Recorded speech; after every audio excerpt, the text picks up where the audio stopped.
சூர்யா நந்தினிக்கு என்ன நடந்ததுன்னு பார்க்கலாம் வாங்க வீடியோக்குள்ள போகலாம். மாதவிக்கு ஏற்பட்ட பொறாமையால எப்படியாவது நந்தினி குடும்பத்தையே வீட்டை விட்டு வெளியே அனுப்பணும், இல்லையா அவங்க பேர்ல ஏதாவது ஒரு பழியை சொல்லி அவங்கள வீட்டை விட்டு விரட்டணும். இதுதான் நம்மளோட நோக்கம்.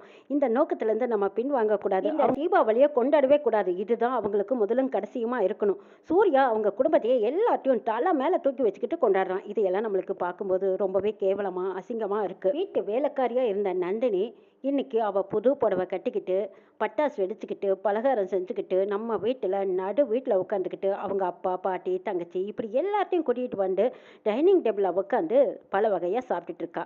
இது எல்லாம் பார்க்குறக்கு நம்மளுக்கே அசிங்கமாக இருக்குது. அது மட்டுமா, அவள் முன்னாடி நம்மளால் போக முடியல. அவளுக்கு பயந்துட்டு நம்ம ரூமுக்குள்ளேயே அடைஞ்சு கிடக்கிற மாதிரி இருக்குது.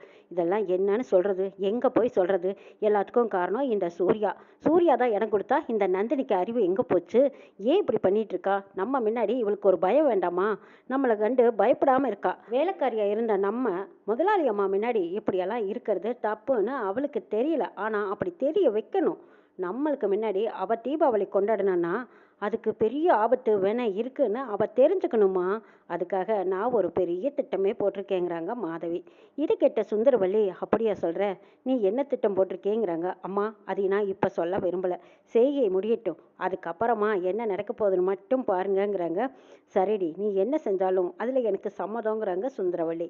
இது கேட்டதும் இந்த மாதவி ரொம்பவே உச்சத்தில் ஏறிக்கிறாங்க. அசோக்கை தனியாக கூப்பிட்டு, இதை பாருங்க, நீங்கள் நாட்டு வெடி மருந்து வாங்கிட்டு வந்திருக்கீங்கல்ல, அதை சூர்யா வச்சுக்கிட்டு இருக்கிற வெடியில் கலந்து வச்சுட்ருவோம். அது யாருக்கு எந்த ஆபத்து வந்தாலும் சரி, அதை பற்றி யாரும் எதுக்காகவும் கவலைப்பட வேண்டிய அவசியமே இல்லை. நம்மளுக்கு எதிராக சதி பண்ணிக்கிட்டு இருக்கிற இந்த சூர்யாவாகட்டும் நந்தினி ஆகட்டும் இவங்க எல்லாத்துக்கும் பெரிய ஆபத்தை கொடுக்கணும்.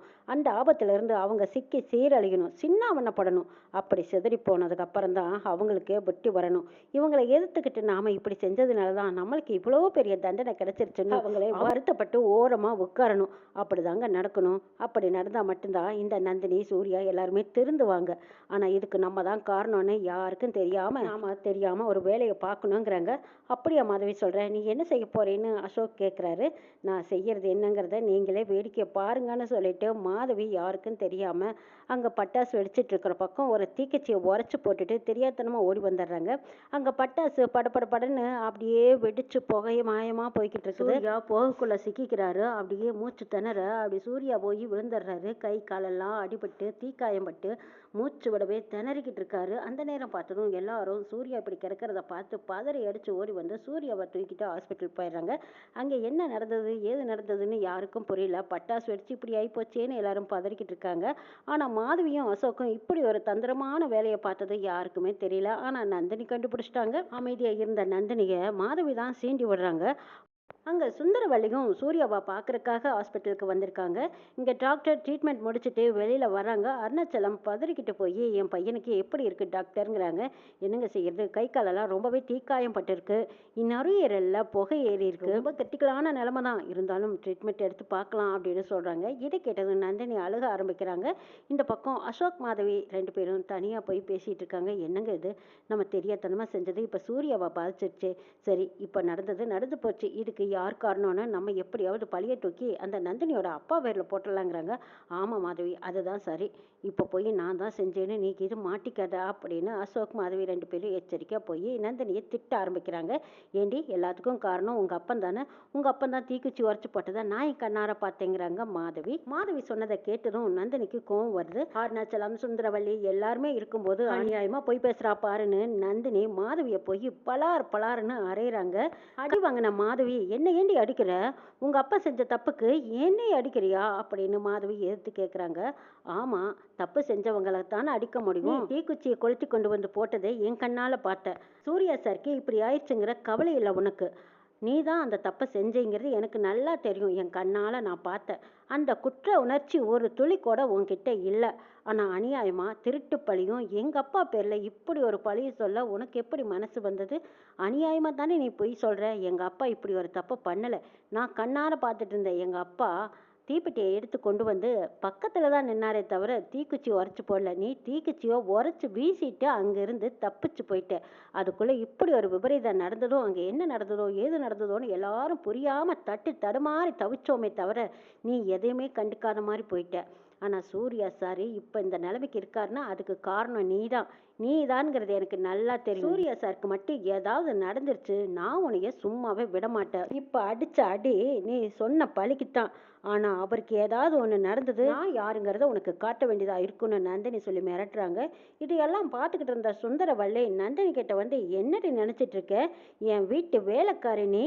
ஒரு தொடப்பு கட்டைக்கு சமமா நான் உன்னை வச்சிருக்கேன்.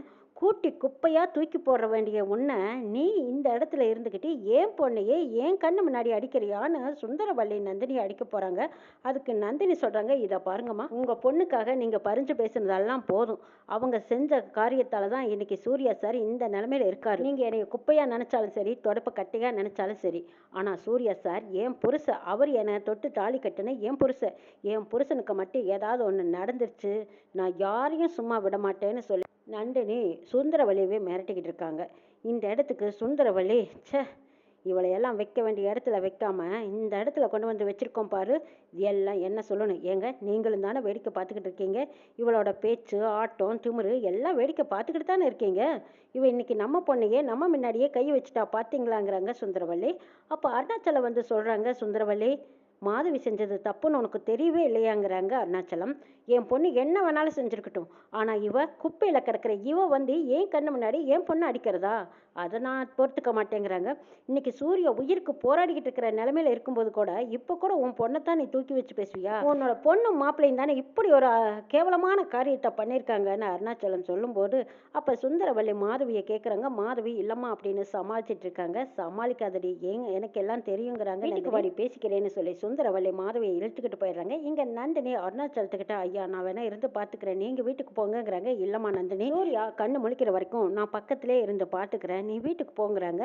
நந்தினியும் சரி ஐயா சொல்லிட்டாருன்ட்டு வீட்டுக்கு போறாங்க. வீட்டுக்கு போய் பார்த்தா கல்யாணம் நந்தினி கிட்ட நடந்தது எல்லாம் சொல்றாங்க. அம்மாடி நந்தினி, உங்க அப்பா தங்கச்சி எல்லாத்தையும் சுந்தரவல்லி அம்மா ரொம்ப கேவலமா பேசிட்டாங்க. நாயை விரட்டுற மாதிரி விரட்டி விட்டுட்டாங்க. பாவம் அவர் அழுதுகிட்டே போனாரு. ஆனா எனக்கு பார்க்கறக்கு பரிதாபமா இருந்துச்சு. என்ன சொல்றதுன்னு தெரியல. ஆனா நடந்தது என்னங்கிறது நம்ம எல்லாத்துக்குமே தெரிஞ்சும் உண்மையை நிரூபிக்க முடியாத ஒரு சூழல்ல இருக்கோமா. எப்படியும் சூர்யா சாருக்கு எந்த ஆபத்தும் இல்லாம நல்லபடியா குணமாகி வந்துருவாரல்லன்னு கல்யாணம் கேட்குறாங்க. 2 காலையும் தீச்சுட்ட பொண்ணு, நுரையீரல்ல புகையேறிச்சுன்னு டாக்டர் சொல்றாங்க. இன்னும் ஒரு நாளையில ட்ரீட்மெண்ட் முடிஞ்சதுக்கு அப்புறம் தான் உறுதியா சொல்லுவேன்னு வேற சொல்லிட்டாங்க. அதை நினைச்சுதான் எனக்கு ரொம்ப வருத்தமா இருக்குதுங்கிறாங்க நந்தினி. நந்தினி, உனக்காக சூர்யா சார் எப்படியெல்லாம் வேண்டிக்கிட்டாரு, அவர் குணமாகி வரணும்னு நீயும் வேண்டிக்கோன்னு சொல்றாங்க கல்யாணம். நந்தினி சூர்யாவை நினைச்சு அழுதுட்டு இருக்காங்க. அப்பதான் விஜி ஃபோன் பண்ணி தகவல் தெரிஞ்சதும் கூப்பிட்டு கேட்குறாங்க. ஆமாக்கா, சூர்யா சாருக்கு பட்டாசு வெடிச்சு காலெல்லாம் புண்ணாயிடுச்சு, நுரையீரல்ல புகை கட்டிருச்சுன்னு டாக்டர் சொல்றாங்க. இப்போ ட்ரீட்மெண்ட் போயிட்டு இருக்கு. அருணாச்சல் ஐயா தான் என்னை வீட்டுக்கு போகணும்னு சொல்லிட்டாங்க. நான் வீட்டுக்கு வந்துட்டேன். ஆனா என்னமோ ஏதோன்னு என் மனசு பூரா சூர்யா சரியே நினைச்சு கிடந்து தவிக்குதுங்கிறாங்க. நந்தினி, நீ சூர்யாவை விட்டு வந்திருக்க கூடாது, நீ சூர்யா பக்கத்திலேயே இருந்திருக்கலாமல்லங்கிறாங்க விஜி. ஐயா இருக்கிறேன்னு சொன்னாங்க, என்ன அனுப்பிச்சு வச்சுட்டாங்கங்கிறாங்க. சரி சரி, அங்க எதுக்கும் பார்த்து நீ ஜாக்கிரதையா இருமாங்கிறாங்க விஜி. அக்கா, இனிமே என்னை யாரும் எதுவும் சொல்லி அசைக்க முடியாது. ஏன்னு கேட்டா சூர்யா சாரோட பொண்டாட்டினா இந்த வீட்டோட மருமக. இந்த வீட்டுல எனக்கு இருக்கிற உரிமை என்னங்கிறத நான் புரிஞ்சுக்கிட்டேன். இனிமே என்னை யாராலும் அசைக்க முடியாதுக்கா, நீங்க ஒன்றும் கவலைப்படாதீங்கிறாங்க. ஆமா நந்தினி, நீ இப்படி எதிர்த்து நின்று பேசினா மட்டும்தான் அந்த இடத்துல உனக்கு நியாயம் கிடைக்கும். அப்படி இல்லைன்னா உனக்கு எல்லாரும் காலால ஏறி போட்டு மிதிச்சுட்டு போய்கிட்டே இருப்பாங்க. அந்த இடத்துல நீ பேச முடியாம ஒரு புள்ள பூச்சியா இருக்காத, தைரியமா துணிச்சலா பேசு. உனக்குன்னு இருக்கிற உரிமையை மட்டும் நீ விட்டு கொடுக்காத. நீ யாருங்கிறத அந்த இடத்துல நிரூபிச்சு காட்டுங்கிறாங்க விஜி. இனிமே தங்க நான் யாருன்னே காட்ட போறேன் அப்படின்னு சொல்லிட்டு நந்தினி சவால் விட்டு நிக்கிறாங்க. இன்னும் என்னெல்லாம் நடக்க போகுதுங்கிறதையும் நாளை சொல்ல பார்க்கலாம்.